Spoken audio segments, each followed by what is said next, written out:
Hi everyone, it's Stu here from 3B, and I'm going to talk a little bit more about my experience of playing Boneworks using a Oculus Rift S. Now, I'm going to start off with quite a few positives because there is an awful lot of good things to say about this game, and you may have seen me play about an hour or so the other day, yesterday, and where I was really impressed with the game was in terms of the things that it's trying to do with VR, and that's give a real sense of physics and physicality and weight and dimension and feel to the environment in which you're in. And I must say that what they've done to achieve that is on a par to being somewhat incredible, because it is a very tactile, physical. You get a feeling of weight, of almost texture. There was moments where, for instance, I had a crowbar, and I could tell the difference between when I was hitting a wooden crate to when I was hitting a concrete wall. And there's a moment in the video that I recorded of me playing it, where it was like, wow, this is something new. This is how they've managed to get that feel, is really good, and they've managed to sort of put that across onto a VR headset and controllers that are not really designed for the game, and I'll get more onto that in a moment. So there was an awful lot that I liked about the game in terms of its space, its dimension, just the polish of it, and add that to the physics and everything. That's what really drew me in, and what draws you in. There's a real strong sense, a deja vu of Portal about it. So those are the real positives. Now the negatives, I think, pretty much relate to, there's some elements about the gameplay and how it works, but I've played, and I'll get on to how I've come to this, because of course I've not completed the game, but I did finish the tutorial that I was struggling with last night, especially one sort of moment within it. And then I played some of the game, and there was a couple of realizations about the game that made me aware that it wasn't for me. So let's talk about the game's ability to use other VR headsets. Now there has been some problems. The Windows VR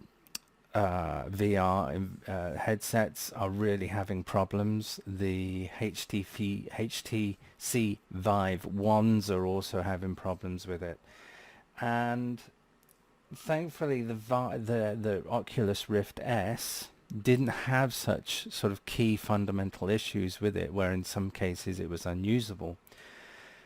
There was some sort of issues with trying to figure out what buttons did which with the Oculus Rift S controllers, but one of the key problems that I found, and I would imagine this would be very similar if not worse for the Windows VR systems, is the tracking. There were a good deal of moments where I was kind of doing, that VR thing where your kind of limbs go, and as soon as something like that goes like that in VR, it takes you out of the environment completely, because it then becomes frustrating. And that happened far too much in the Oculus Rift S. There were times where I was actually within the game proper, and I was trying to sort of work my way around the environment to dispatch of the enemy, and all about it, the physics of that and how it works and how it makes you think is great. But when you find that the mechanics of your the tracking suddenly goes or breaks, it then becomes a frustration. And it happened to me far too many times And it became more obvious because I was drawn more into the game in terms of its physicality and smarts, and how that whole sort of physics engine that they created really pulls you in, and then you start to have a feel for the weight and the environment in which you're in. And then when your tracking goes, all of that disappears in an instant, and it becomes almost more frustrating than it would otherwise. And that's kind of a positive for the game, because it's not the game's real fault that the tracking is not working. Maybe it's a tweak that they can do, but I imagine it's more to do with the tracking of the Oculus Rift S, and I would imagine it would be much the same for the Windows VR systems, or anything that doesn't use lighthouses. Basically, the inside-out tracking would have problems with that. So there's a good deal that is positive about the game, and I think if you have a Steam the Index, I think it's just going to be an incredible game. And I've seen a couple of guys that concentrate their channel on VR, and they have the Index controllers and headset, and I can only imagine that it's an amazing experience within those because of how the controllers work.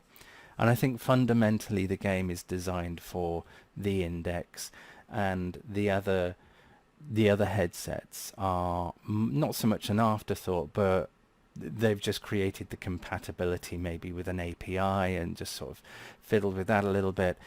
But if you've got a Steam Index, I think this is the game for you, and I can see why those that have that VR system would just be so in love with this game, because I think it's just simply made for the ground up for that.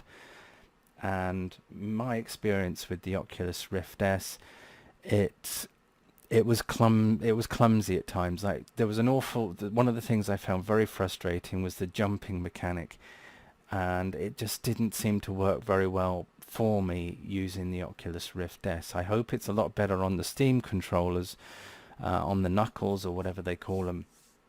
I would imagine there's a better feel for that, an easier control, and I've seen some people play it using the Index and not having a problem with jumping, whereas I try the jumping and just can't do it. I just don't seem to, be able to do it as well as I'd hope, and again that creates frustration. So overall, I think it's an incredible game in terms of, and again, I've not finished it. I've got through the tutorial eventually, and then I started playing some of the game. But it's just not for me. I can't see myself playing it more because of the issues that happen with the tracking on the Oculus Rift S. And it causes too much frustration for me when I really want to get into the game. If you've got a Steam Index, it's a no-brainer. This is the game for you that shows how and what your Steam, your Index can do, and what those controllers can do. And it really requires the